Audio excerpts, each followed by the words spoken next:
Good morning. I am Janet Lenahan, and I have the pleasure and privilege of serving as interim provost. Welcome to the inauguration of Dr. Susan Poser, the 9th president of Hofstra University.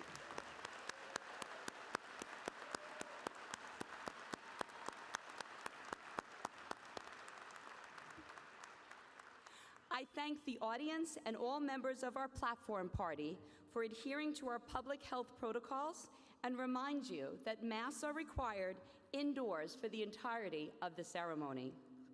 Before we begin our program, I would like to ask Donald Schaefer, the chair of Hofstra University's Board of Trustees, to offer a special welcome. Thank you.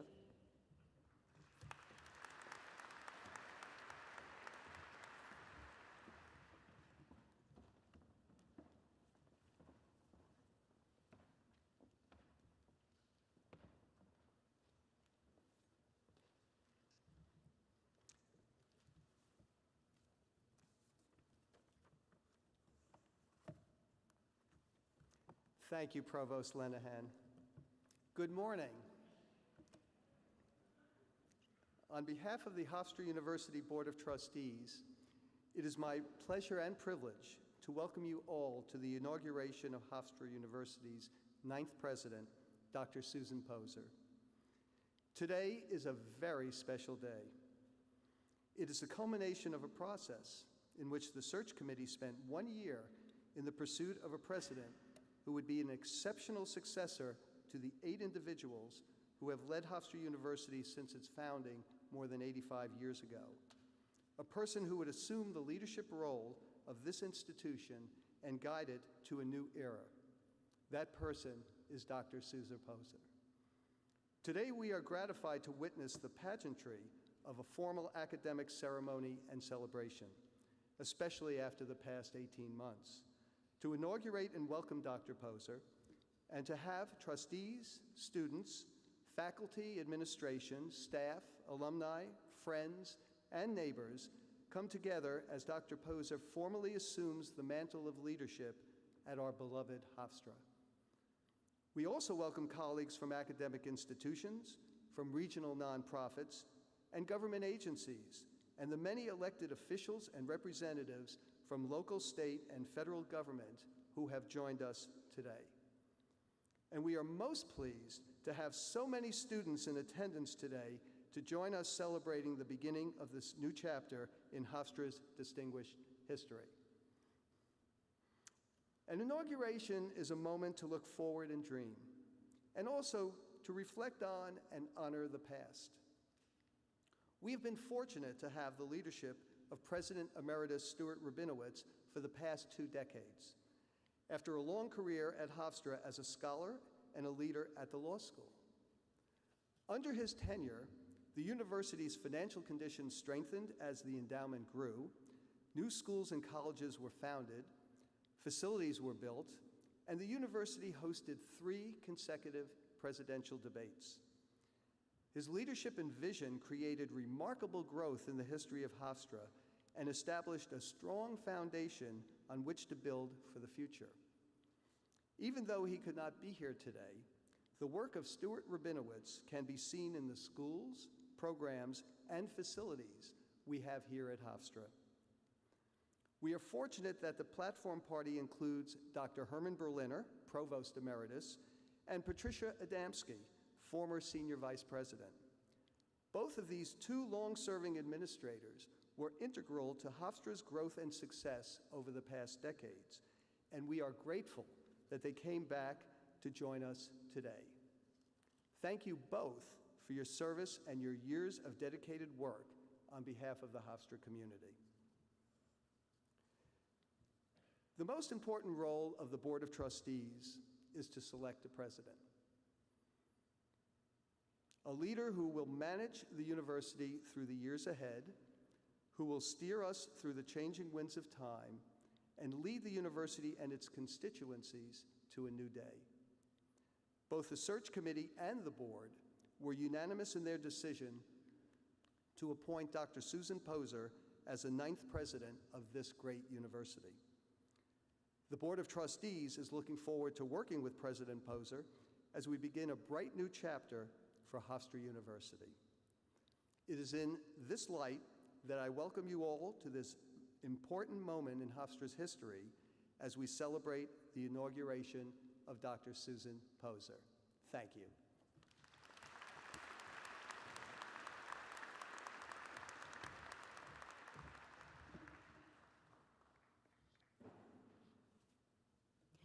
Thank you, Chair Schaefer.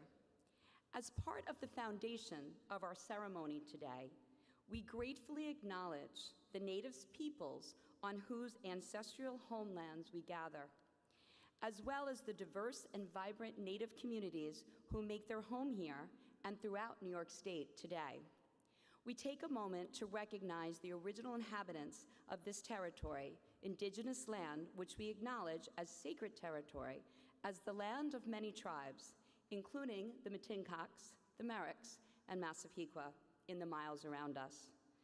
Now please rise in body or in spirit for the invocation delivered by the university's Board of Chaplains, Reverend Joyce Brandon Dugar, Father Sean McGaldy, Rabbi Dave Siegel, and Sheikh Ibad Wali.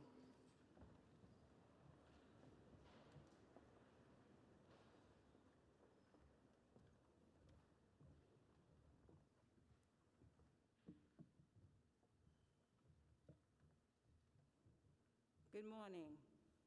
May we please bow our heads.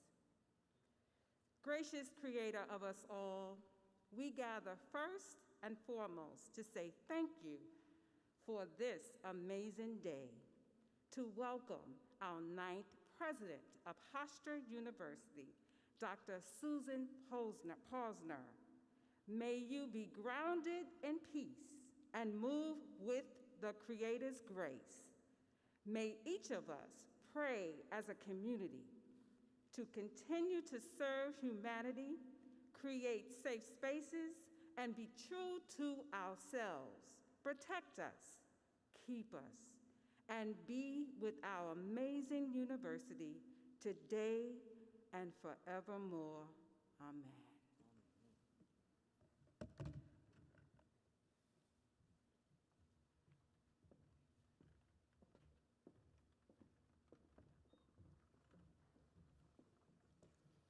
It is now my pleasure to introduce Kira Siraj Bali, class of 2023, who will perform the national anthem and who will be accompanied by Associate Professor Adam Glazer on piano. Immediately following the anthem, the Hofstra Inaugural Vocal Ensemble, conducted by Professor David Freiling, will perform the university's alma mater, Blue and Gold, composed by Robert Rosen, class of 2016. The words to the alma mater are on the inside front cover of your program. Please stand in body or spirit.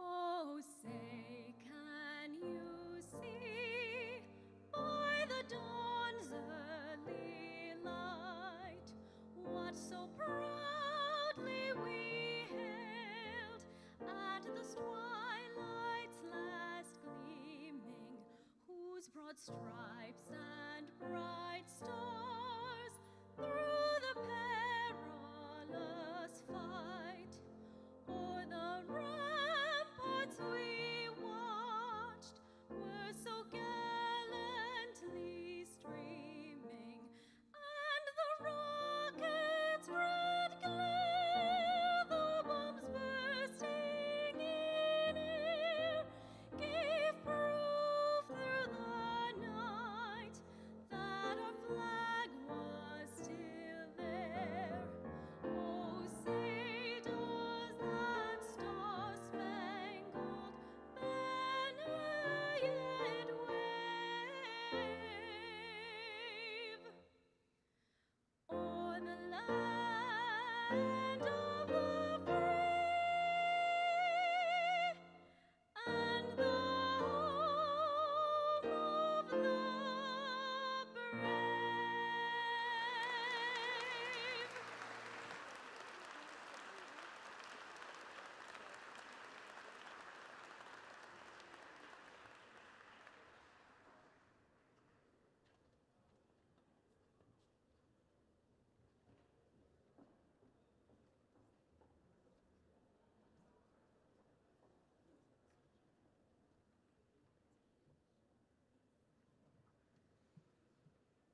Please be seated.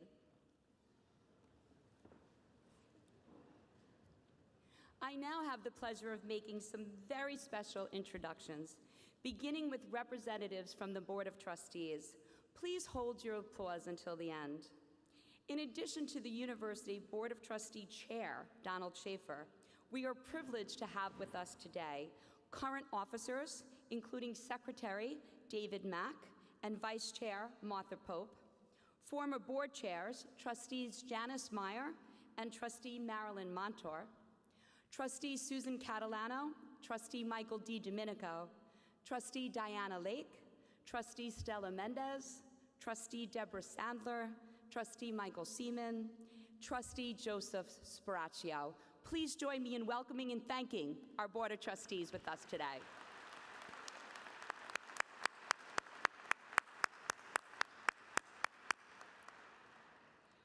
Before we introduce the remainder of our platform party, I would like to thank those representatives who came from far and wide to celebrate this historical moment for our university. On behalf of President Poser, our Board of Trustees, and our entire community, your presence today enhances our celebration and reminds us of our connection to the world, to other scholars, and other institutions. We are fortunate to have with us today representatives of more than 20 universities, from our neighbors here on Long Island and in New York, from universities with connections to President Poser, and from colleges and institutions across the country. Thank you so much for joining us here this morning as we begin a new chapter for Hofstra University.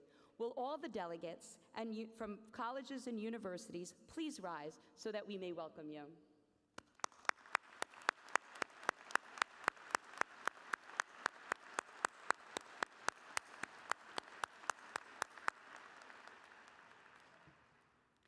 The connection that Hofstra has to our neighbors, to the towns and villages that surround us, and to our representatives in Albany and Washington, D.C., allows us to create relationships outside of our border and connect to the larger world. We are very fortunate to have with us today representatives from several local school boards and civic associations, the Village of Hempstead, the Town of Hempstead, the Nassau County Legislature, the New York State Assembly, and the New York State Senate, as well as many state and local agencies.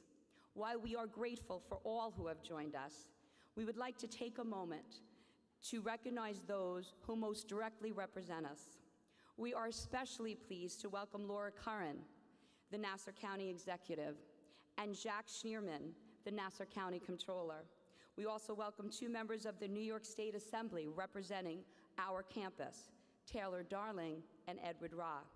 Special welcome also to Town of Hempstead Supervisor Don Clavin and our representative to the Town Board, Dorothy Gooseberry, as well as Mayor of the Village of Hempstead, Mayor Wayland Hobbs Jr. Please join me in welcoming and thanking all of these different representatives.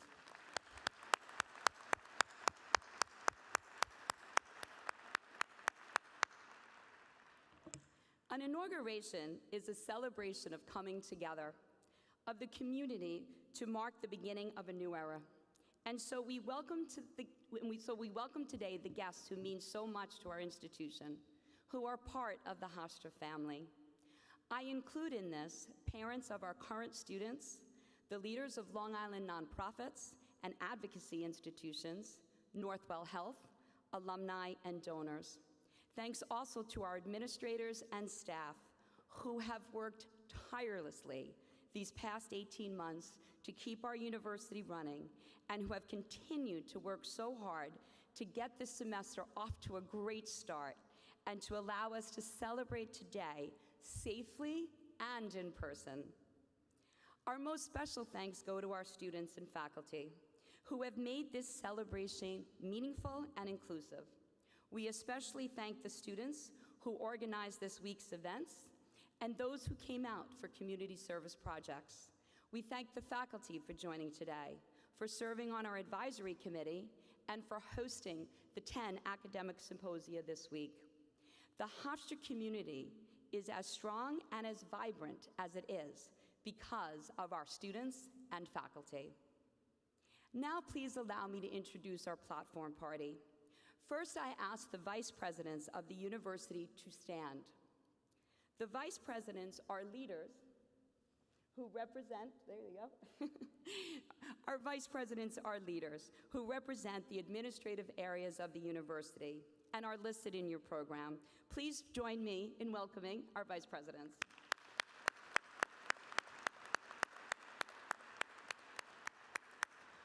Will the deans of Hofstra University please rise?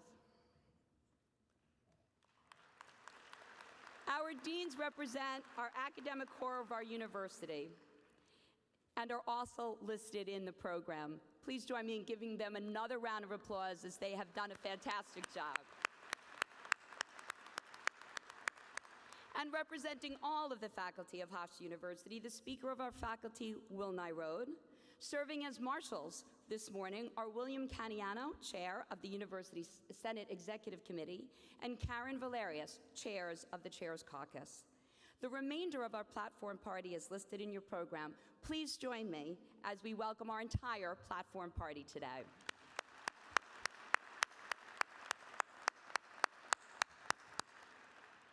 Our first welcome comes from Capitol Hill. While Senator Charles Schumer, the Majority Leader of the United States Senate, could not be with us today, we would like to share this message from him. Hi, everyone. This is Senator Chuck Schumer, and I'm sorry I can't be with you all on campus today, but there are a few things going on in Washington these days. That said, I wouldn't dream of missing the opportunity to participate in this wonderful, wonderful occasion, the inauguration of Hofstra University's new president, Dr. Susan Posner. With a national reputation for educational excellence, Hofstra is one of New York's finest private institutions of higher education, attracting some of the best and brightest students across the nation here to Long Island. And every year, Hofstra gets better and better and better. And I'm sure under Dr. Posner's leadership, that will continue. I'm so glad that she, an experienced administrator of academic distinction, and most importantly, a born and raised New Yorker, has returned to our state to take on this challenging and important role. To Dr. Posner, Stuart Rabinowitz was my friend, and we helped Hofstra in so many different ways. And I promise I will continue to do that with you, to help Hofstra, its faculty, its staff, and its students achieve even greater heights. So congratulations to you on this momentous occasion. Thank you for inviting me to participate. And once again, congratulations. I look forward to seeing you all on campus soon again.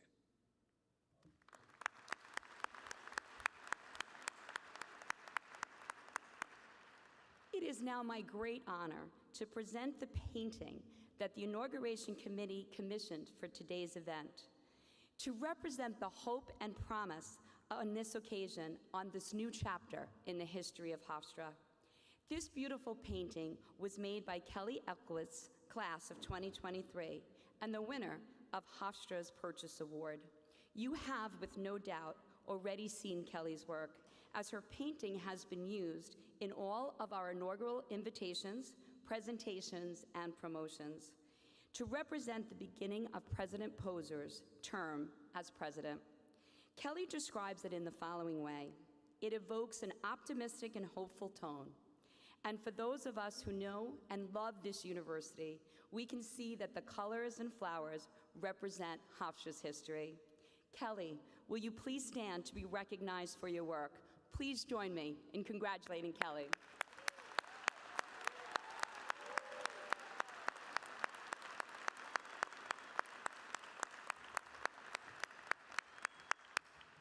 Kelly, thank you for sharing your talent with us. I now would like to call to the podium the representative of our student body, the president of the Student Government Association, Kyra Connolly Sisk, class of 22.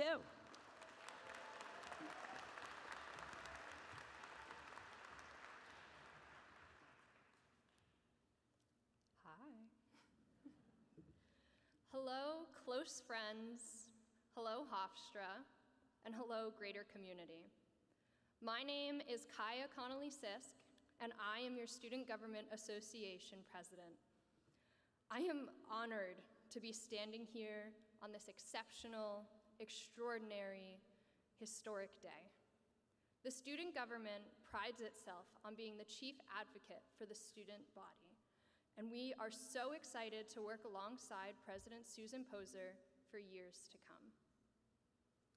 From greeting orientation leaders and the students in the class of 2025, to showing up on regular days in our student center, President Poser shows up. She shows us that she cares about our students, not as a number, and not as a collective, but on the individual level. That is the kind of president I want, and that is the kind of president I am so grateful that we have. Welcome, President Poser. We are so lucky to have you.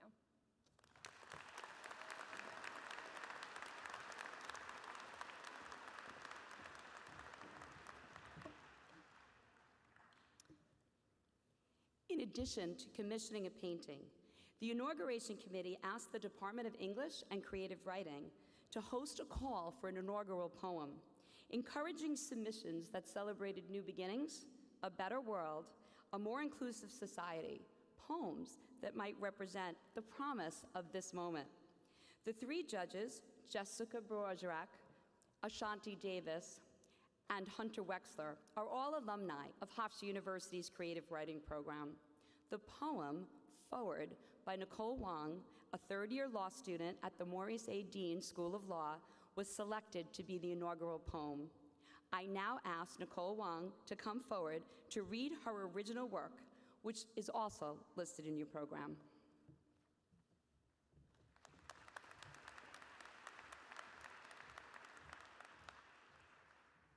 Thank you. Welcome, Dr. Posner.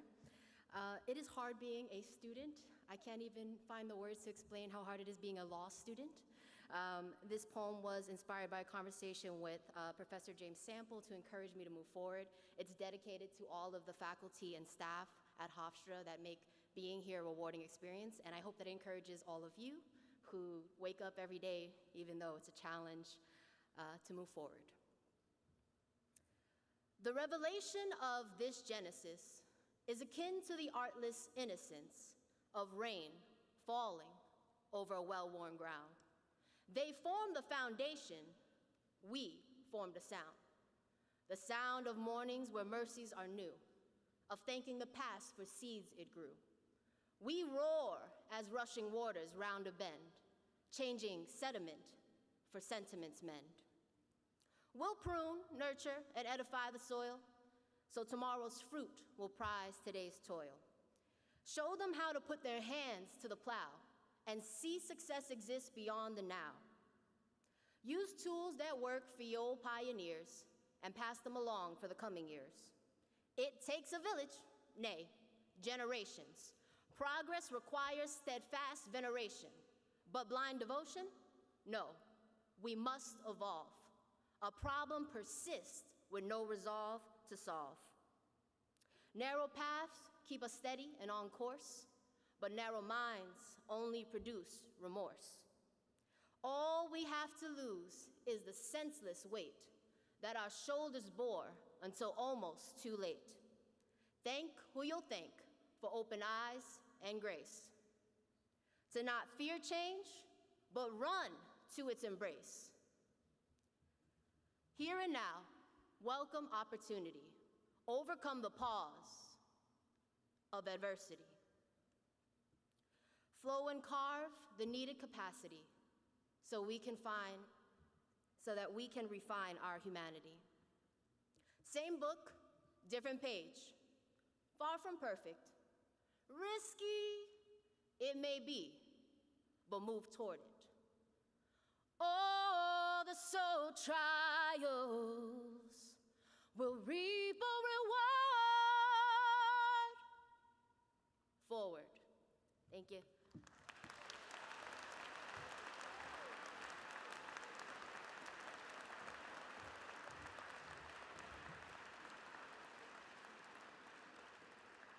Thank you, Nicole, for sharing that beautiful poem with us today. At this time, I would also like to recognize a recent alumna of the Zarb School of Business, Mematu Damashi, class of 22, and now a graduate student at Zarb, whose poem Earthseed was honorable mention in the poetry contest. Mamato, please stand to be recognized. Her poem is also in your program.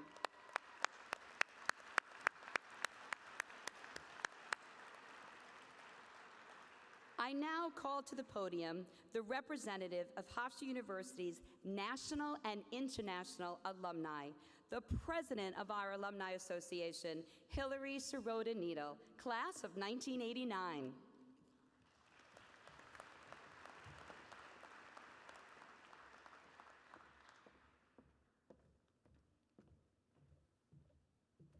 Thank you. I'm a proud alumna from the class of 1989, and in my role as president of the alumni organization, I represent more than 144,000 graduates from all 50 states and from more than 100 countries around the world. President Poser, we are so excited to welcome you to our community where you'll find alumni eager and willing to work with you to grow and expand the reach of Hofstra University and our network. The shared traditions and experiences of our graduates create lasting bonds and deep connections that bring us back to campus through a multitude of programs and initiatives. As you move through the country and connect with Hofstra alumni in places like California, Texas, South Florida, Atlanta, Washington, D.C., and Boston, you will encounter graduates from an inclusive list of academic disciplines and campus interests. These alumni are professionals whose credentials and experiences rival those from other institutions with long-standing names synonymous with quality higher education. Our graduates are thrilled to be part of such a successful partnership and will continue to find ways to enhance and support the university. On behalf of the alumni organization, I formally welcome you and wish you the very best of luck in your new role. Thank you.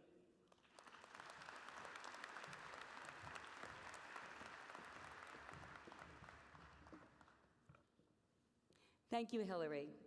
The faculty of Hofstra University are truly the heart of our university, with their dual mission of educating our students and creating knowledge through their research. Their voices help guide our institution's mission and purpose. So now it's my pleasure to welcome to the podium the person who represents all of the faculty at Hofstra University, the speaker of our faculty, Dr. William Nyrode.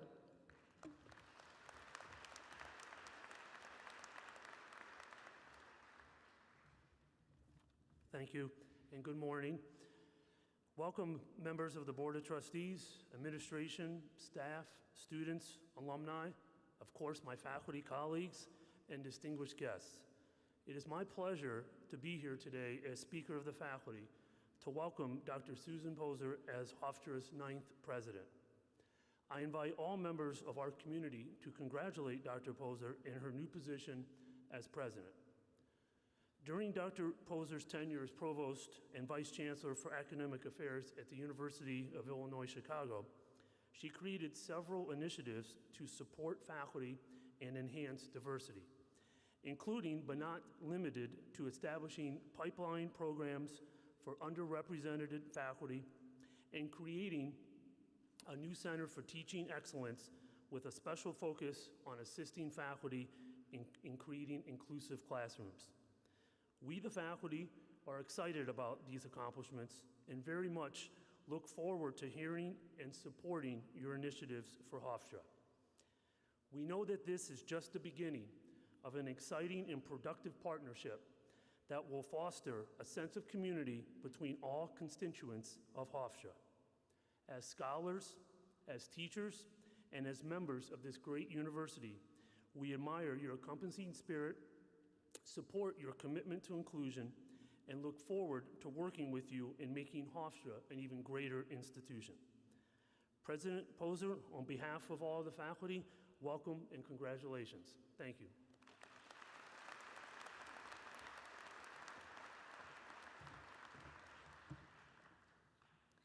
Thank you, Professor Nyrode. The students of the Department of Drama and Dance, under the direction of Assistant Professor Kerry Prepp, have prepared a special musical interlude in honor of today's celebration. Please join me in welcoming them as they come up on our stage as they perform the song Seasons of Love from the musical Rent.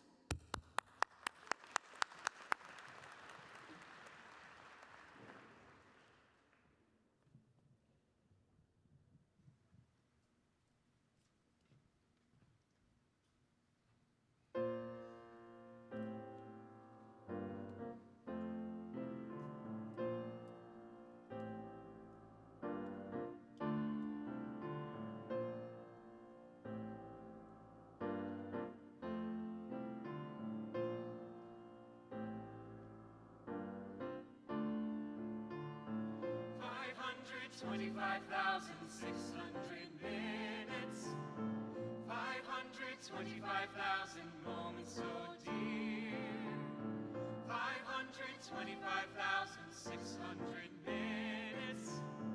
How do you measure a year? In daylights, in sunsets, in midnights, in cups of coffee, in inches, in miles, in laughter, in strife, in 525,600 minutes. How do you measure a year in the life? How about love? How about love? How about love? Measuring love. Seasons of love. Seasons of love.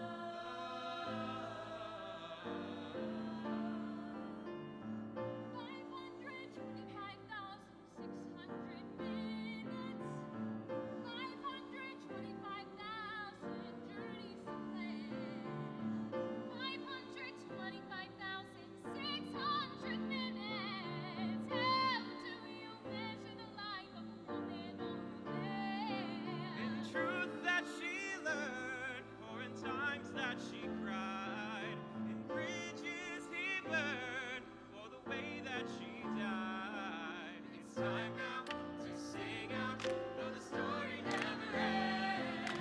Let's celebrate, remember, here in the life of friends.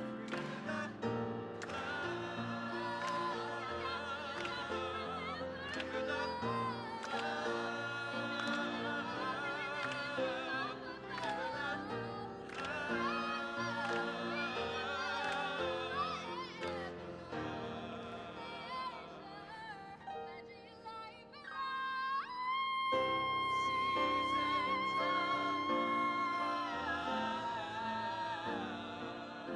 seasons of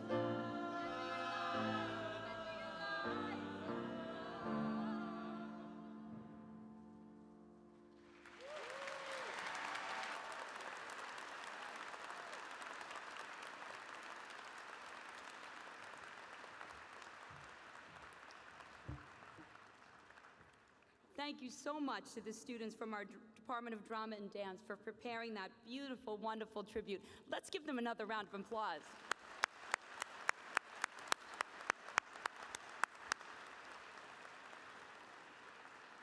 I would like to thank all of the members of the Hofstra community who have offered their support and tributes today. Your presence here has made our inaugural celebration that much more meaningful. And now, I would like to turn to the introduction of Susan Poser. President Poser chose 3 scholars and academic leaders who have known her throughout her long and very distinguished career to introduce her to our community. And they have traveled from great distances to be here today to support her and to celebrate her installation as the 9th president of Hofstra University. Their biographies are in the program. I would first like to welcome a former law student of President Poser, who also joined us for the academic symposia this week.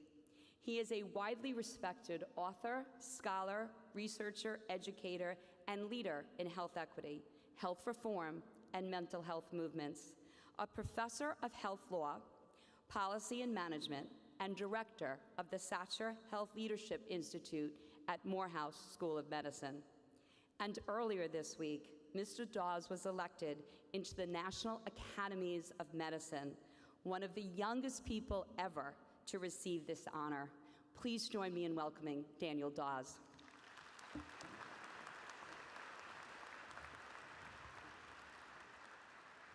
Well, let me first thank you, Provost, for that very warm and generous introduction.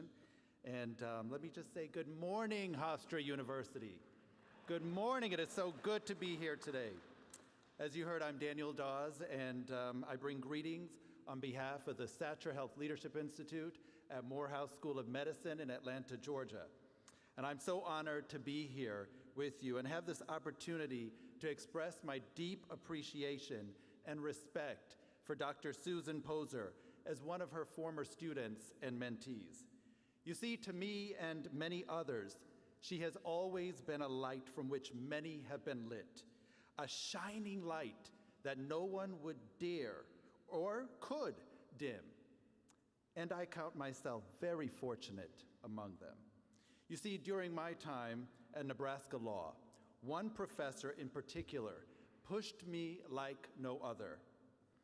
This professor was able to use her light to illuminate the dark crevices of my mind and push the boundaries of my knowledge. She showed me that with just a little spark, the world could be a much better place. She took an anxious first-generation minority college student who was 1,400 miles from his family under her wings, one of the first to call me and welcome me to the law school, making me feel like I was welcomed and accepted in a very intimidating environment, supporting and encouraging me during my entire studies. She provided me and other students, faculty, and staff with tremendous compassion when I experienced my second sting with death, the death of my dear friend in law school, Paul Brunner, who, like me, had experienced his first brush with racism and abandoned as an infant. Becoming a civil rights lawyer, he had dreams of becoming a civil rights lawyer, but unfortunately he died tragically before he graduated from law school. Dean Poser created the Paul Brunner Fund in his honor so that we could continue his legacy. She celebrated with my wife and I the birth of our first child, Raymond, taking moments to write us about the joys and the exhaustion of parenting for the first time.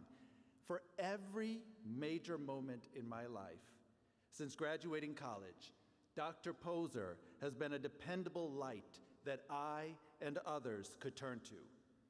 And that unwavering light that is Dr. Poser has found a new vessel here on Long Island, which is truly interesting because one of my favorite characteristics of Long Island are the lighthouses that dot the landscape. Lighthouses serve a number of purposes. They illuminate the dark and warn those adrift about the treachery that could befall them. They serve as a guiding beacon for others looking for safe passage. They inspire hope in the weary. And above all, they leave an indelible mark for many generations to come. President Poser embodies all of these qualities. She has always made it a point to seek out young minds on the precipice of greatness and mold them. Her character and fortitude as a scholar and leader are not only unparalleled, but are heralded for the example they set. She has walked confidently and given inspiration in many spaces where she's been in the minority, giving inspiration and empowerment to marginalized and minoritized populations. And there is absolutely no distorting the fact that the impact she leaves behind is undeniable and prodigious. So, as we as a country and you as a community at Hofstra University operate in this historical, unprecedented, and dark moment, rest assured that you could not have picked a better leader to guide you through this storm, as she did for us during the Great Recession when she served as my professor and dean. I have been very fortunate enough in my career to not only call Dr. Susan Poser my mentor, but to also call Dr. David Satcher, who was the 16th U.S. Surgeon General of the United States, as a mentor as well. And a recent quote by Dr. Satcher sounds to me as if he wrote it with President Poser in mind. He states, "What we need now more than ever before are leaders who care enough, know enough, have the courage to do enough, and who will persevere until the job is done." Susan Poser cares more than most, knows more than many, has the courage to meet the moment, and will persevere until the moment has passed. The pride of Nebraska law and the University of Illinois, Chicago is now the pride of Hofstra University. And I, for one, am frankly jealous of you all because you now get to bask in the warm glow of her light, her guiding light. But I'm also immensely excited to watch Hofstra shine brighter than ever before. To mentor, Professor, Dean, Provost, and now President Poser, may your days be filled with success and our nights be filled with the light of your presence. I wish you the very best and can't wait to see the amazing things you all do here next to positively change our world. Congratulations, President Poser.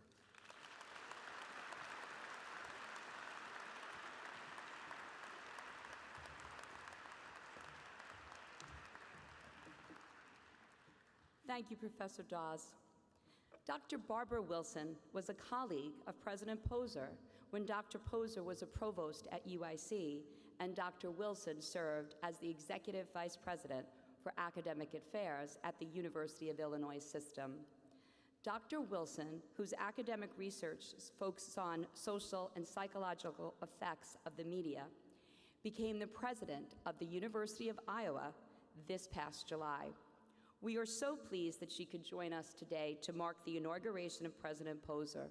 Please join me in welcoming University of Iowa President, Dr. Barbara Wilson.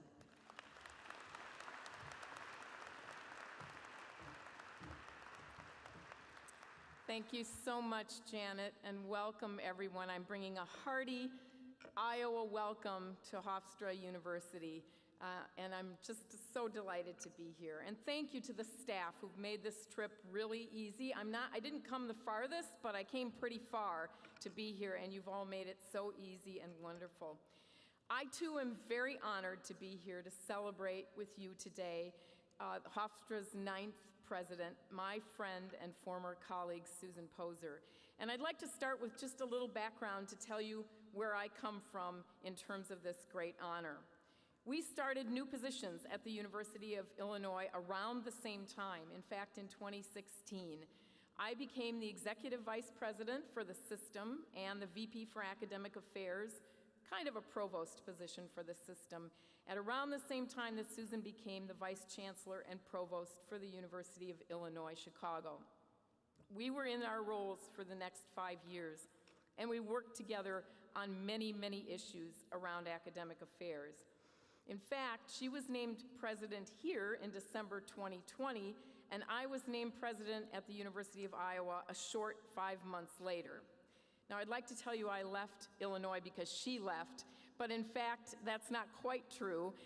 But it's fun because we're on the same journey together. And in a way, we grew together during those 5 years, marching forward from one challenge to another. During the time that we were in these positions, we navigated some tricky state politics, as Susan will attest. We managed a financial crisis in the state of Illinois that underfunded higher education pretty significantly. We managed the onslaught of COVID-19 and the challenging racial and ethnic equity issues, particularly after the murder of George Floyd. It wasn't an easy time. And during that time, I was so grateful for her partnership and her friendship along the way. During those ups and downs, as you can imagine, I was able to observe Susan Poser in a number of contexts and venues, and I can say without hesitation, you have landed a great one. Everyone that worked with Susan could see she was destined to be a president, and I'm really excited for Hofstra that you were able to attract her here to this university. So what can I share with you about your new president? First, you have attracted a talent builder. At UIC, she was deeply committed to student success. She helped to attract a $1 million grant from the Mellon Foundation to create an engaged humanities initiative for undergraduates that allowed them to have a path towards specialized courses and access to particular mentoring. She started a program to support underrepresented graduate students transition to faculty, which was enormously popular, especially in the city of Chicago. She was also a fierce supporter of faculty. She started a mid-career faculty writing program at UIC, and she launched the now famous Faculty Administrative Leadership Program, familiarly called FALP, F-A-L-P. And this was a group of faculty who were thinking about leadership positions, and Susan pulled them together each year and allowed them to shadow leaders and to really learn about the university. I remember one year at the national conference of the APLU, there were all these UIC faculty running around with their big red buttons because they were members of the FELP group. She also launched a new Center for the Advancement of Teaching Excellence at UIC. So I would say that today, more than ever, universities need to be magnets for talent, and you have a magnet. Second, you've attracted a leader who is a penetrating visionary. Frankly, she's one of the smartest people I know. But smarts isn't all that you need to be a successful leader, and especially a successful president. We know there are brilliant faculty and staff all over academe, but to be a successful president, you need to be able to see a problem clearly, map out a path to solve the problems, and have clarity of vision to make it happen. The best example I can give you here is the merger of the John Marshall Law School and UIC. This merger actually was contemplated almost a decade ago, and people gave up on it. It was just too complicated, it was too political, it was too challenging. So when the idea came back around, you can imagine there were a lot of naysayers. Trying to connect a private standalone law school with a public large research university in the middle of Chicago was not an easy idea to make happen. As you can imagine, we needed a leader to galvanize the vision, convince all the naysayers, including our board of trustees, and then solve a litany of thorny issues such as health insurance and pension issues for new public employees, faculty status issues, IT challenges, the ownership of the land in downtown Chicago, and I can go on and on. It was a very challenging period of time, and many points along the way, it could have fizzled out and failed. Susan even hired a project manager because of the complexity of this job, and she worked tirelessly to coordinate many task forces across all of these issues. I remember the day that she presented to the Board of Trustees on the intellectual synergies that could be created by this merger. And as I listened to her, I knew right then this was going to happen.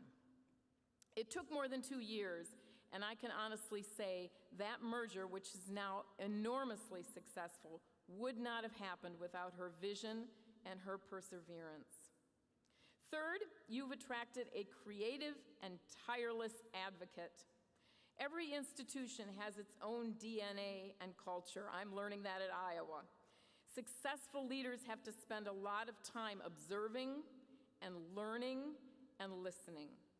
These are complex roadmaps in front of higher ed today, and you have to understand where an institution has been and where it's trying to go in order to be a successful leader.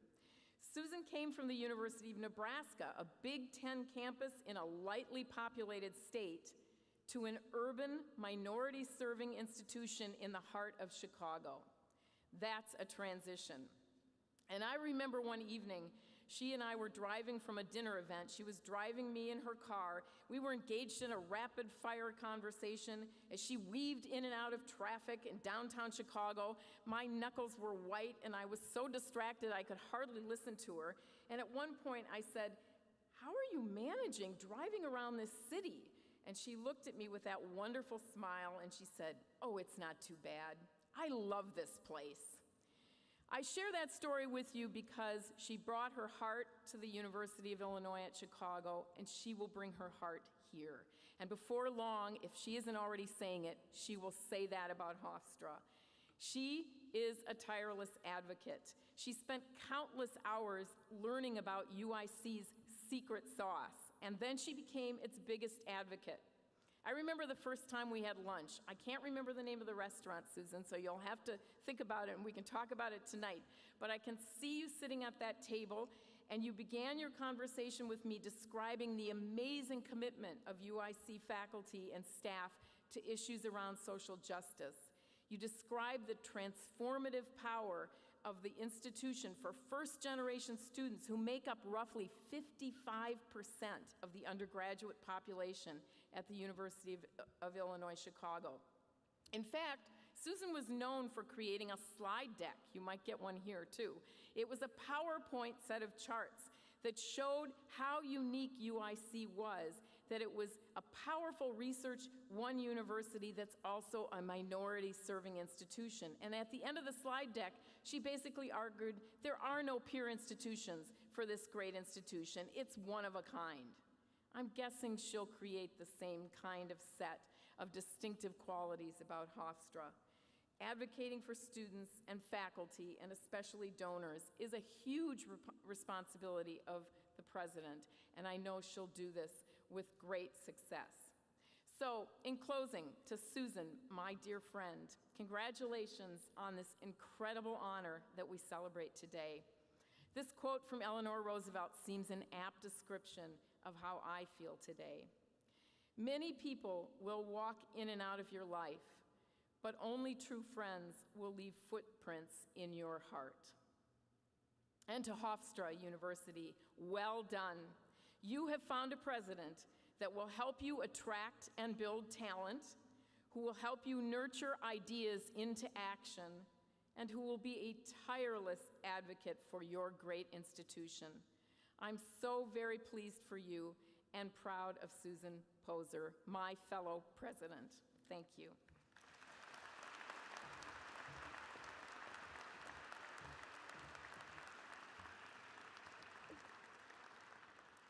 Thank you, President Wilson. Our next speaker, Professor Harvey Perlman, served as Dean of the University of Nebraska College of Law when President Poser began her academic career there. Some years later, he became Chancellor of the University of Nebraska-Lincoln, and then Professor Poser served as his Chief of Staff for 3 years, after which she became Dean of the College of Law herself. Harvey Perlman stepped down in 2016 after 15 years as Chancellor and returned to the law school as the Harvey and Susan Perlman Professor of Law. Please join me in welcoming Professor Harvey Perlman.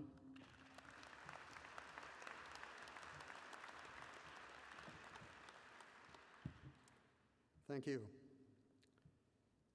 I bring best wishes from your Nebraska friends, President Poser. Members of the Board of Trustees, President Poser, faculty, students, staff, friends of Hofstra. The presidency of a modern university is not for the timid or faint of heart. Both challenges and opportunities emerge with lightning speed. A university's role is to broaden student minds, push at the frontier of knowledge, and prepare society for the future. But in this politicized world, the frontier is often infected with controversy, and the thought of future change is discomforting to many.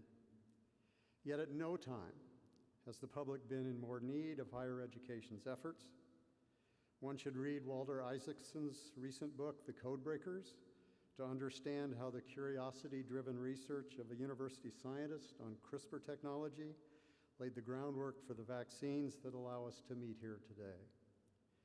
Whether we will be able to live successfully with the changing climate, with growing wealth disparities, and with the country's racial legacy may in part depend on how successful universities like Hofstra are in fulfilling their historic roles. The challenges in administering the modern university are equally daunting. How does one balance accomplishments in science that can often be measured in research dollars and short-term payoffs with the accomplishments in the humanities that can be measured only in long-term advance of the human condition? How does one marshal constrained resources to accommodate the legitimate, often unlimited aspirations of the students and faculty? How does one foster and engage the pride alumni should feel for their alma mater? How does a university contribute to its neighboring communities? This is a small set of the challenges facing a university president. Nonetheless, there is no shortage of persons who want to be the president of a university. The pay, the perks, the prestige associated with the office are attractive. My experience, however, tells me there is a much smaller number of persons who want to do president of a university. There is a difference between enjoying the regalia of the office and tackling the challenges of the office. Beyond the exhilaration of waking each day to a new set of opportunities, there is the frustration of retiring each evening having accomplished less than you planned. And there is the hard work, not the out-of-breath type of hard work, but the marshaling of resources, the prodding or encouraging folks to do what they are resistant to do, the struggle to find a compromise that is acceptable and still honorable. I've had the opportunity to know Susan Poser from early in her professional career. I have watched her play a variety of roles within higher education. I can confidently tell you that she will do president. Hofstra, you have chosen wisely. Enjoy the voyage. In 1993, I was dean of the University of Nebraska Law School. Our chancellor had announced what then seemed an innovative program to deal with the dual spouse hiring problem. It now seems so quaint. A department trying to hire the lead spouse would contact the likely department for the trailing spouse. And if that department agreed and was willing to pay, it could offer the trailing spouse a 2-year part-time probationary appointment at $15,000 a year. Our chemistry department was rightly enthusiastic to hire Steve DiMagno, Susan's husband. The chair called me and asked if I would pay the $15,000 and find Susan, the trailing spouse, a position. My response, I'm embarrassed now to say, was to the effect that if the chemistry department was so excited about Steve, they could pay the $15,000 for Susan. Fortunately for me and our law school, and perhaps for Hofstra, chemistry agreed. It was the best bargain I never negotiated as law dean. We received at no cost a person who turned out to be a gifted teacher, an ambitious scholar, and engaged colleague. At the end of her, quote, dual spouse appointment, the law faculty easily offered Susan and agreed to pay for a permanent position. You will have a president who understands firsthand the challenges of dual career families. In 2000, I became chancellor of the University of Nebraska and inherited a long-serving associate to the chancellor who was a tenured faculty member. It was thought his training in clinical psychology was essential to managing my predecessors and me. In 2007, he retired and we conducted an internal search. I was both surprised and delighted when Susan, then a tenured member of the law faculty, applied. But the search committee had its doubts. The associate of the chancellor in Nebraska's peculiar administrative structure was more than the chancellor's gopher. The position was often the referee between contending academic departments and was seen as the direct route individual faculties could take to get the ear of the chancellor. A number of units effectively reported directly to the associate, such as the art museums, the performing arts centers, and the ROTC program. With a lawyer as chancellor, did the committee want another lawyer as associate?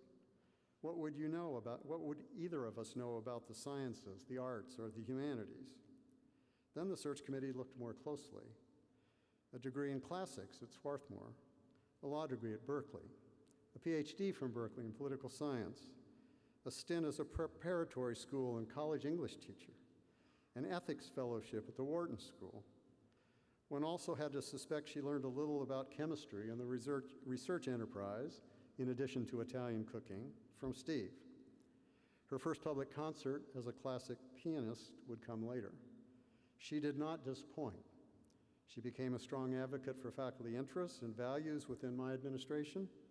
On more than one occasion, she would say, "You can't do that," and on more than one occasion, she was right.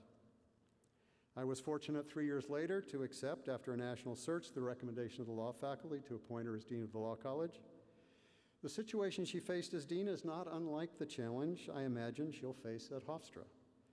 A faculty committed to student success, areas of research excellence that contribute to the store of human knowledge, programs that grapple with important societal problems, but an institution that struggles to receive the recognition that its accomplishments deserve and the resources and direction it needs to pursue even higher aspirations. An institution often overshadowed by the size and reputation of its competitors and burdened by the empirical truth that a university's reputation is ordinarily 25 years behind its reality. Susan was determined to do Dean.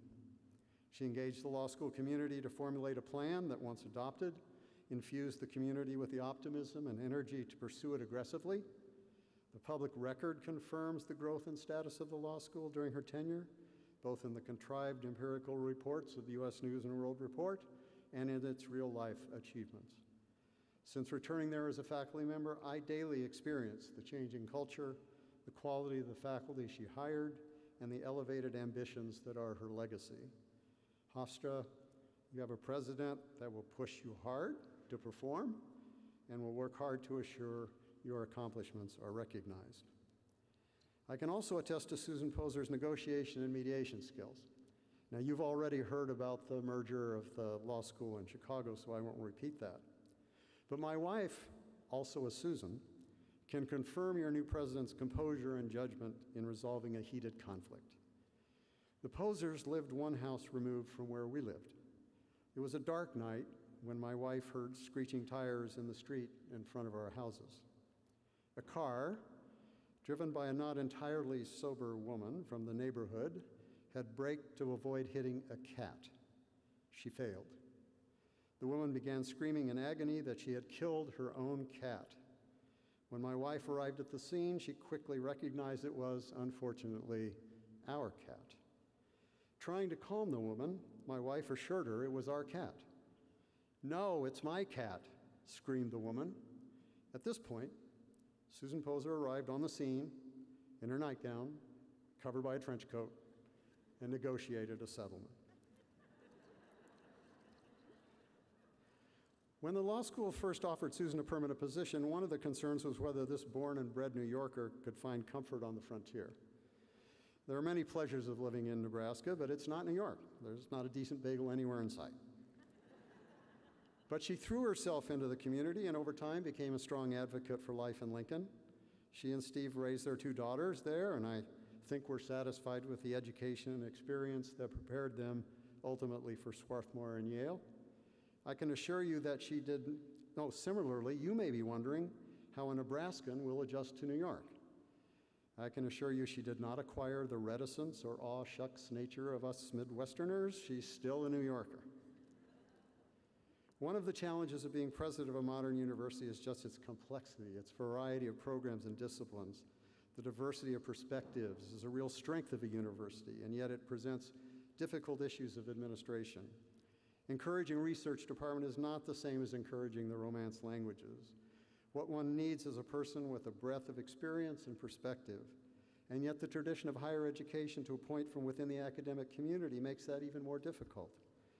As faculty members, we're expected to specialize, to become an expert in a particular field, to narrow and deepen the area of our intellectual inquiry.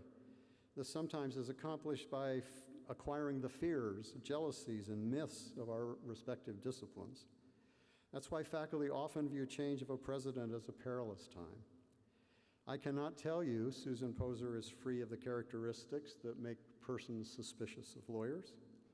I can tell you she brings both an understanding and a personal experience that encompasses a large swath of what makes for a modern university like Hofstra. So finally, to the general Hofstra community, let me again suggest that from my perspective, you have chosen wisely. You have a new president who wants to do president, not just be one. She will be aggressive in pursuing your collective ambitions. She will seize opportunities that present themselves. She will advocate on your behalf, and she will also push each of you to contribute to your best to this enterprise. I've learned from my own experience as chancellor that leadership, while important, cannot alone assure success. To move a university forward requires, if not support, at least forbearance of its various constituencies. Success requires taking measured risks with outcomes often uncertain. At some point, a university president will require from others a measure of trust, an occasional deep breath, generous helping of the benefit of the doubt, and an acceptance of the possibility of failure balanced against the prospects for real progress.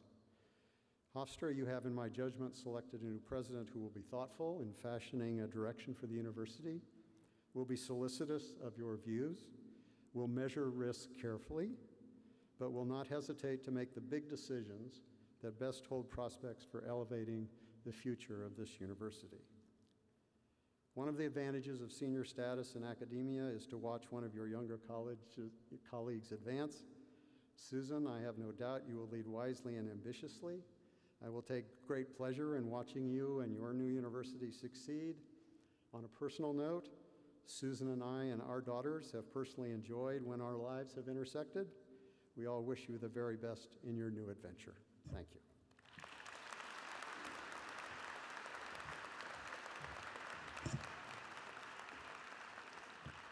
Thank you, Professor Perlman.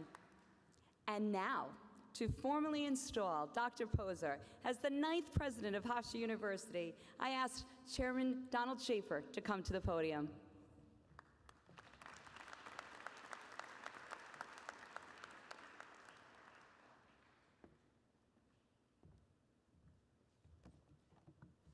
This is my favorite part. As the chair of the Board of Trustees, I have the distinct privilege and pleasure of installing Dr. Susan Poser as the 9th president of Hofstra University and marking the official inauguration of her term here as president. In our search for a president, we sought out strengths that would enhance Hofstra's excellent reputation and continue our trajectory as an institution of national renown. We sought a person of impeccable academic credentials with a history of significant scholarship and academic leadership. We wanted a person who would be a consensus builder and mentor, a person who could bring people together, a leader who could forge agreement in difficult times or from dissension. At the same time, we sought a candidate of courage and strength, a person who would be unafraid to forge a new path, to go against popular opinion if necessary, to seek opportunities, and a person with the ethical core to fight for academic freedom, transparency, and democratic processes. We set for ourselves a difficult path, to find a leader of the highest integrity and vision, who has outstanding interpersonal communication skills and the ability to collaborate, motivate, and inspire people. We had the great fortune to find Dr. Susan Poser, a remarkable scholar, thinker, and leader, as you have already heard. In her penultimate role as Provost and Vice Chancellor for Academic Affairs at University of Illinois, Chicago, Dr. Poser led 9 colleges, the library, as well as many centers and functions, as you've heard today. And she led the effort, also as you've heard today, resulting in the merger of the John Marshall Law School, creating the first and only public law school in Chicago.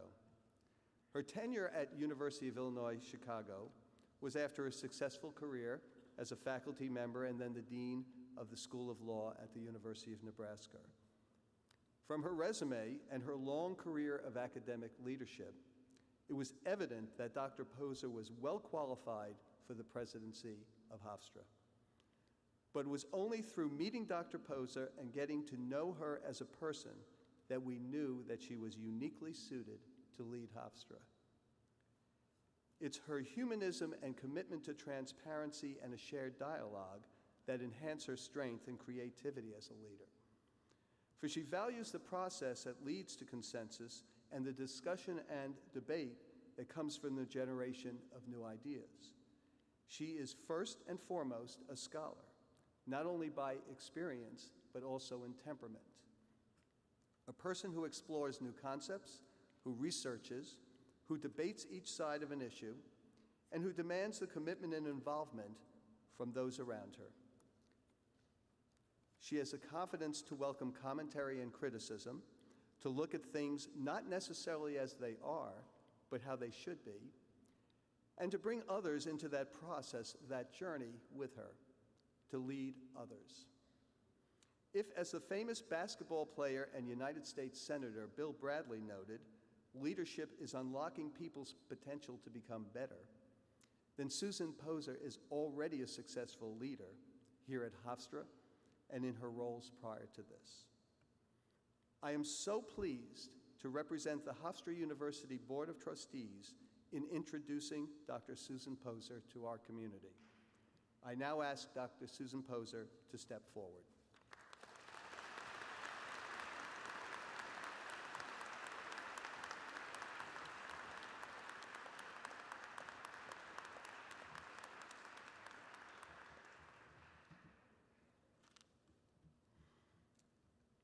On behalf of the Hofstra University Board of Trustees, which represents the interests of Hofstra students, faculty, administration, staff, and alumni, I formally install Dr. Poser as the president of Hofstra University and bestow upon you the Hofstra University Presidential Medallion. This is a great personal privilege and the culmination of a long, rewarding, and very successful search.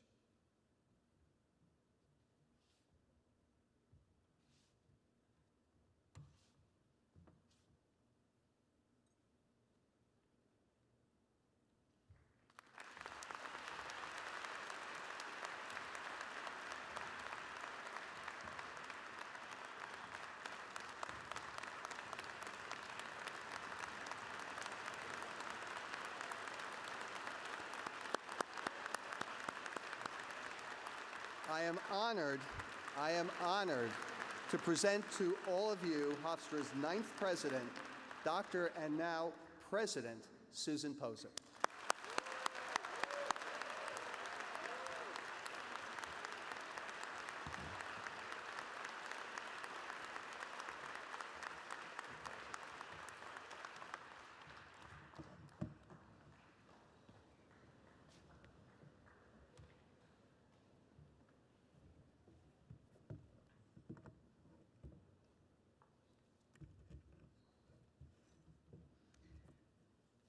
Well, hello, Hofstra.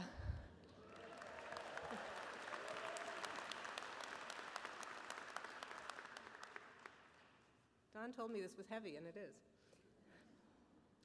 So I would like to begin by thanking everyone for the warm welcome that I have received over the past 2 months from across the university, from alumni and friends, and from the civic and business community of Long Island. I am so happy to be here. And thank you, Don, for the kind introduction. And thank you for what is now almost a year of guidance and conversation as we went from the presidential search into an 8-month transition period and then into the beginning of my presidency. You are a trusted advisor and friend and a most outstanding leader of the Hofstra Board of Trustees. I also want to thank the Presidential Search Committee for engaging in months of interviews last year and for your continuing support, along with the whole Hofstra Board of Trustees for your leadership and your trust in me. I am humbled and honored to follow President Rabinowitz's long and successful presidency. Thank you, Daniel, Barbara, and Harvey for making the trip here today. What I was actually thinking during their talks was I should just leave now after all of that, but I'll stay. Daniel, I am bursting with pride over you and all that you have accomplished, including the news, which is worth repeating, that you were just elected to the National Academy of Medicine. There is nothing that could be more gratifying for a teacher than to have a former student become a dear friend and colleague and reach such heights, and I know that there is so much more to come. Barbara, you are the model of strong and fearless leadership, complemented by warmth and authenticity. You were my rock at the University of Illinois, and I am so full of admiration for all that you accomplished there, and I look forward to all you will now accomplish at the University of Iowa as its new president. And Harvey, whom I have known now for almost 30 years, your mentorship has shaped my career and my way of thinking in so many ways. And again, when I was listening to Harvey talk, many of the themes he started with are themes that you will hear in this talk, and I had not seen his talk. And because I worked so closely with you, Harvey, when you were the chancellor at Nebraska, and because you are a man of great action, but usually few words, as profound as they are, the mentoring that I received from you occurred mostly through observation of your leadership, your intellect, your integrity, and your trust in those who worked with and for you. And I try to model that every day. Thank you, Kelly Elkowitz, for this exquisite painting, which will always represent for me this day and my life at Hofstra. Nicole Wong, thank you for your poem, Forward, which speaks in an eloquent and moving way about the future and its link to the past. Thank you, Kira Sabali, for a beautiful rendition of the national anthem. I have respect for anybody who is willing to go to that high note. And many thanks to our talented student singers and orchestra members for your participation and for bringing such beautiful music to this day.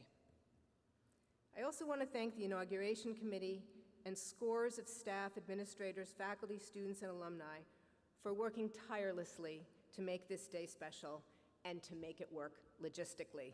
Let's give all of them a hand.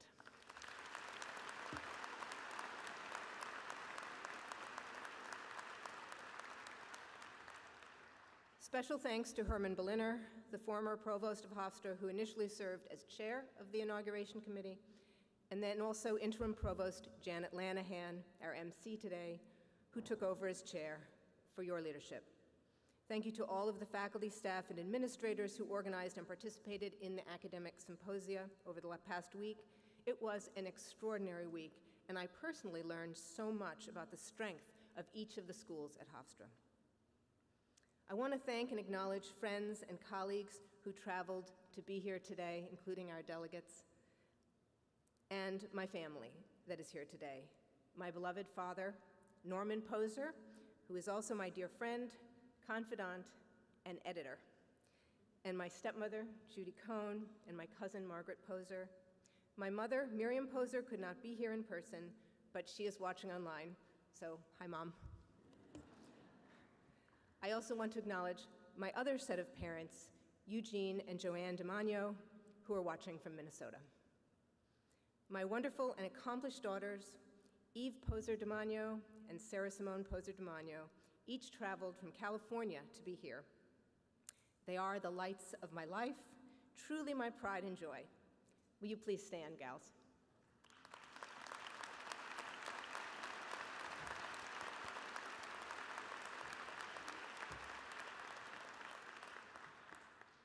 And my husband of more than 31 years, Steve DiMagno, an organic and medicinal chemist, as you heard. He is the love of my life, my absolute everything. Steve, will you please stand?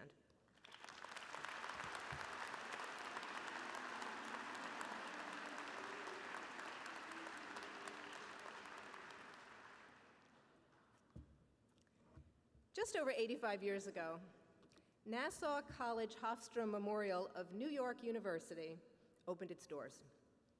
19 faculty taught several hundred students in the three-story Dutch colonial mansion left in trust by Kate and William Hofstra to serve the public good. The relationship with New York University lasted only until the first graduating class was faced with a choice of which institution would issue their diplomas, New York University or Hofstra College. And they chose Hofstra College, with its already formed identity as a small, closely knit liberal arts college. Okay, now I have to take this thing off, I'm sorry. After nearly closing during World War II, Hofstra began a long period of growth and innovation in education that continues today. In the 1960s, decades before the Americans with Disabilities Act, we pioneered the idea that a campus should be accessible to all. And in the midst of the war on poverty, Hofstra created the New Opportunities at Hofstra program, known as NOAA, to serve students from economically disadvantaged backgrounds. We continued this tradition of innovation in the 80s when a small group of faculty created a conference to begin to write the historical record of presidents from FDR forward. Over the past 40 years, hundreds of former cabinet members, policymakers, journalists, and several presidents have visited the campus as part of that program. Those conferences grew into Hofstra's strength in presidential history and our hosting of 3 consecutive US presidential debates. In the new millennium, we partnered with Northwell Health, the largest private healthcare provider in New York State, to create the first new allopathic school of medicine in New York in nearly 50 years. The inaugural leaders of the Donald and Barbara Zucker School of Medicine created an innovative and experiential program of medical education that is thriving and being studied and imitated by medical schools around the country. Now, this brief tour through the history of Hofstra provides a flavor of the character of this university and the spirit of innovation and caring that continues to this day, and hence our motto, pride and purpose. And it is so heartening to see all of you here today. The whole Hofstra community is back on campus in what we believe is a very safe manner. This required Herculean efforts by scores of faculty, administrators, and staff with the expert assistance of our friends at Northwell Health to ensure universal compliance with our vaccine policy and testing protocols. We are at 99.9% compliance.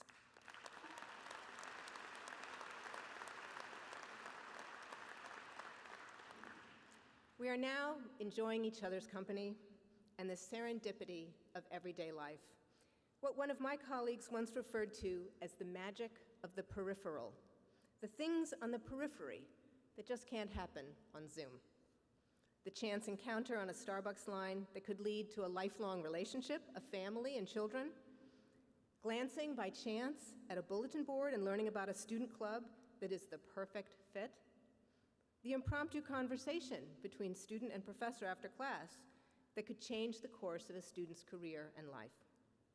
This is the magic of daily life that we have all grown to appreciate and now relish as we move about the campus.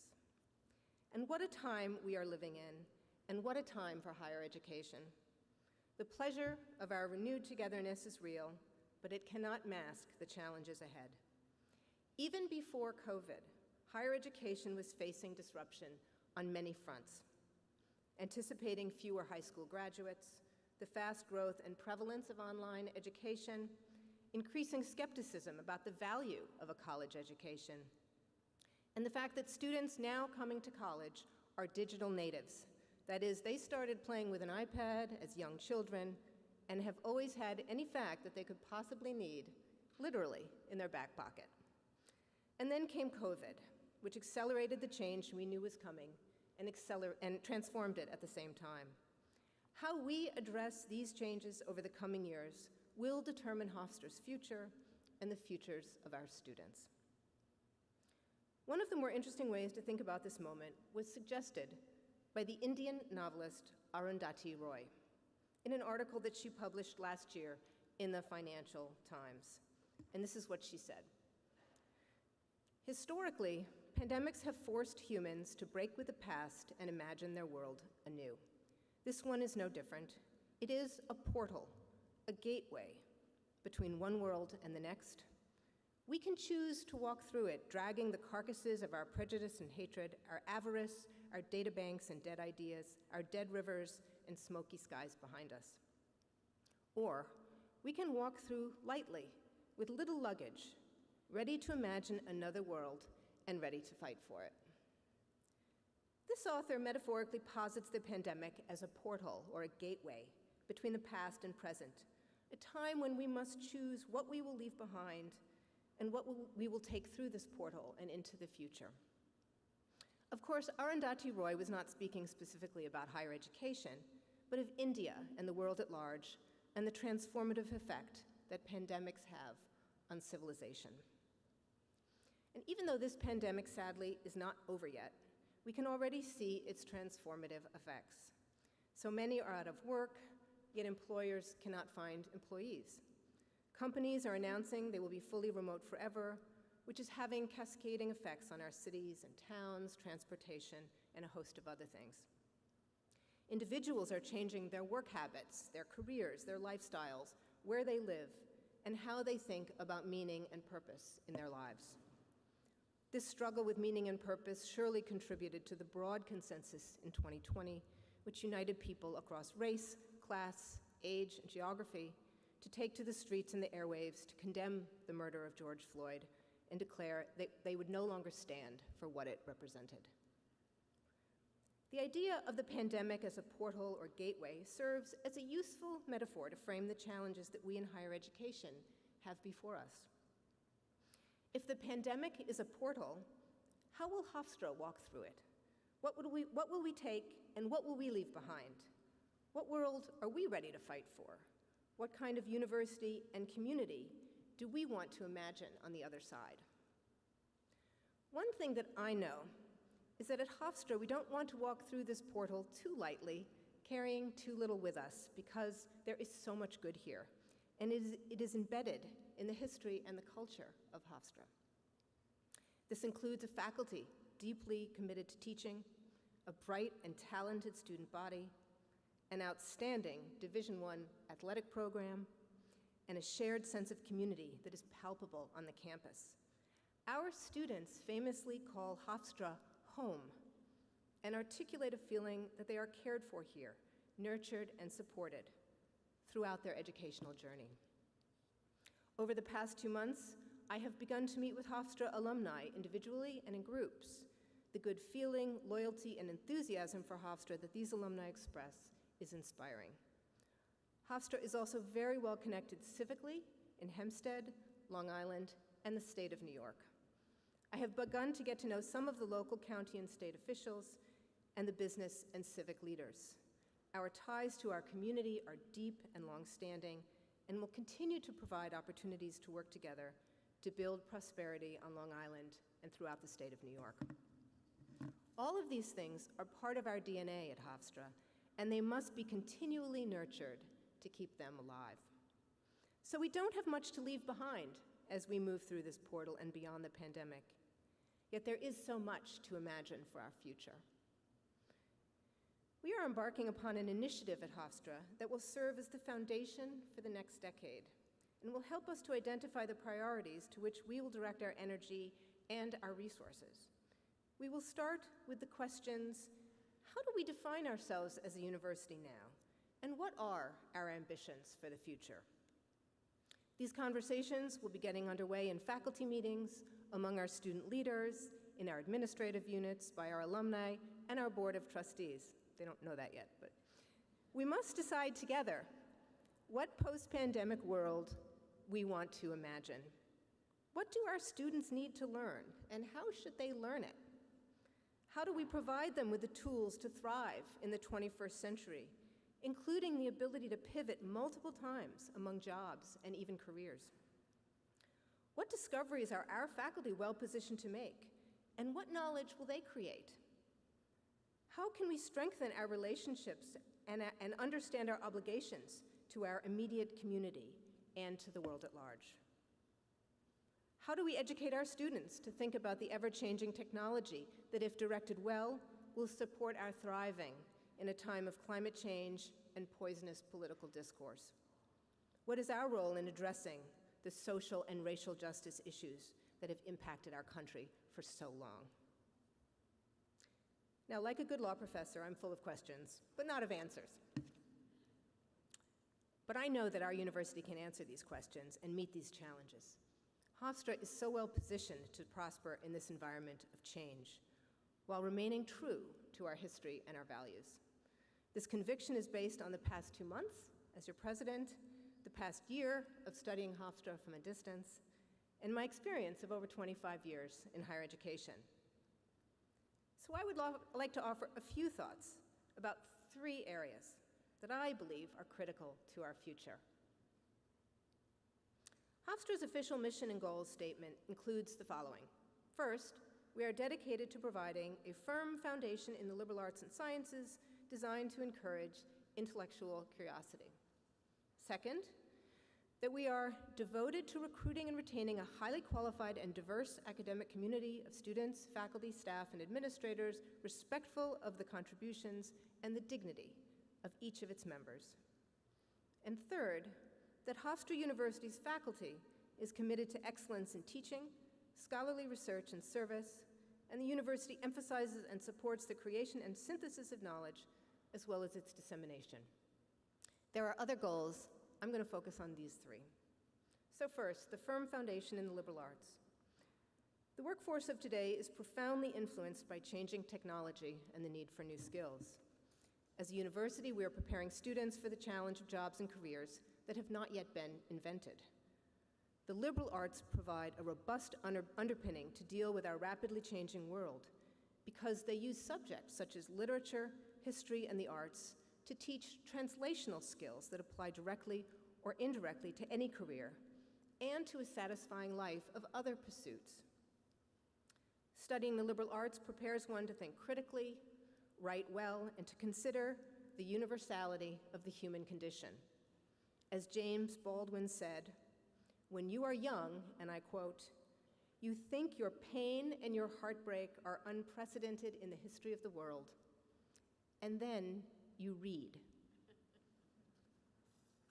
As a classics major who continues to find joy as an amateur musician, but never considered a career that draws specifically on either of these disciplines, I can attest to the value of a liberal arts education, which I make use of in one way or another every single day. But here's the issue. This generation of college students is acutely aware of the uncertainty of the world. They were born post 9/11, their families endured the Great Recession and its aftermath, and they are now experiencing firsthand the pandemic, the growing effects of climate change, and a society that continues to wrestle with the consequences of its racist history. For them, understandably, choosing a liberal arts education might seem to be just another way to subject themselves to more uncertainty, because it is not obvious how that kind of study will lead to a career or even a job. In current times, many, if not most students and their parents approach higher education looking for a straight path from college to career. We must figure out how to articulate clearly and demonstrably the lifelong value of a liberal arts core and make it relevant to today's students and understandable to their parents. Hofstra is unique, or at least unusual, in that it has sustained its historical liberal arts college tradition for undergraduates, yet added many other programs of study, both undergraduate and graduate. For example, Hofstra is only one of 3 universities in the New York area that has schools of law, medicine, and engineering. And the other 2 schools, let's just say they're really big private universities in the city, have enrollments of 51,000 and 31,000. Hofstra's total student enrollment is about 10,000. So we are providing a wide array of opportunities in a small and close-knit community. This means we can create an undergraduate program of study that is based in the liberal arts, we already have that, but includes continual exposure in multiple ways to the range of professional opportunities. We can do this through alumni mentoring, broadening the internship programs already in place, and engaging students in career discussions from early in their college experience, even those liberal arts majors. In this way, we can guide students on well-articulated, individualized pathways to the beginning of their next stage, whether it is a job or graduate study. Second, diversity and dignity. This year, 46% of the entering students at Hofstra self-identify as students of color. Hofstra has a history of being welcoming to people of all races, ethnicities, religions, sexual orientations, gender identities, and physical abilities. We are also dedicated to making an inclusive community out of this diversity in the classroom, on the field, and in our offices. We must now redouble those efforts. We are already planning an expansion of the Office of Diversity and Inclusion and other support structures in a way that will further this priority. Moreover, we must strive to increase the number of faculty of color so that all of our students have the opportunity to learn from professors who have shared lived experiences and with whom they can identify. And I am interested in how we might provide the opportunity for every student at Hofstra to learn about and explore the growing multiculturalism of our society in a productive and safe environment. Our students will be spending their adult lives in a country whose population will not be constituted with a majority race or ethnicity. We will be a nation of multiple minorities. As we are already witnessing in this country, one can choose to consider this a threat or embrace it with hope and excitement. And that choice, which is made individually and collectively, can be shaped and influenced by education. Third, and finally, scholarly research and the synthesis and transmission of knowledge. Universities have two fundamental purposes: the education of the next generation and the creation of knowledge. Hofstra in its early years was a liberal arts college, but as I described, it has now grown into a substantial university, offering an array of graduate and professional degrees in many fields. There is excellent research and scholarship going on here, from the engineering labs to the health sciences, to our experts in presidential history, and our award-winning faculty in the humanities, writing books and serving as public intellectuals. As a university offering master's, doctorates, law degrees, and medical degrees, we must do even more to support, incentivize, and expect all faculty members to be engaged in research and scholarship as a critical element of maintaining the vitality of the teaching mission, enhancing our reputation, and remaining relevant. So these are three areas that I believe we must build upon and strengthen to ensure Hofstra's future as we move past this pandemic and into the next era. There is no one program or initiative that will ensure success in helping our students see their pathway through college to career, or in achieving equity and inclusion for everyone at Hofstra, or for growing our scholarly and research productivity and, in turn, the reputation of the university. This will take dedication and sustained efforts from all parts. And yet I am so optimistic that if we come together with pride and purpose, we can do these things. Hofstra is beautifully positioned as a university, small enough to offer every student the opportunity to know their professors, participate in a wide variety of activities, and influence their surroundings, and large enough to offer an array of academic and career opportunities for undergraduate, graduate, and professional students. We have the ability to be nimble and to take strategic risks that we must take, and we have the alumni, community, and friends to guide and support us. If we have the commitment, the discipline, and the energy, we will prosper as never before. So, in closing, I ask you to take my hand and consider the words of the late Irish poet, John O'Donoghue. Though your destination is not clear, you can trust the promise of this opening.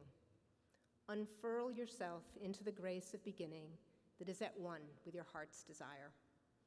Awaken your spirit to adventure. Hold nothing back. Learn to find ease in risk. Soon you will be home in a new rhythm, for your soul senses the world that awaits you. Thank you, and go Pride.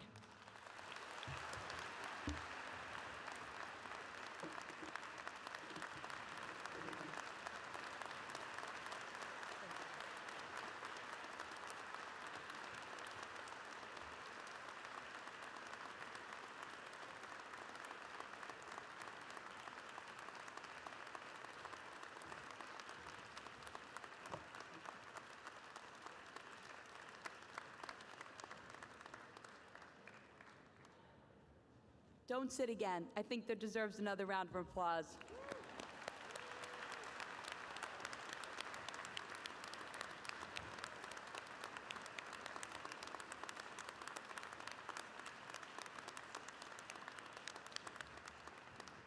Thank you, President Poser. The future of Hofstra is indeed very bright under your leadership. We are all so excited that you're here with us. Thank you to all the members of the Platform Party who played an important role in today's events. This concludes our formal academic ceremony. There will be a reception immediately following outside of the arena in the tents. I ask that the audience remain in their place until the Platform Party has left the stage and the academic reception has begun. I look forward to seeing everybody at the reception. Thank you very much.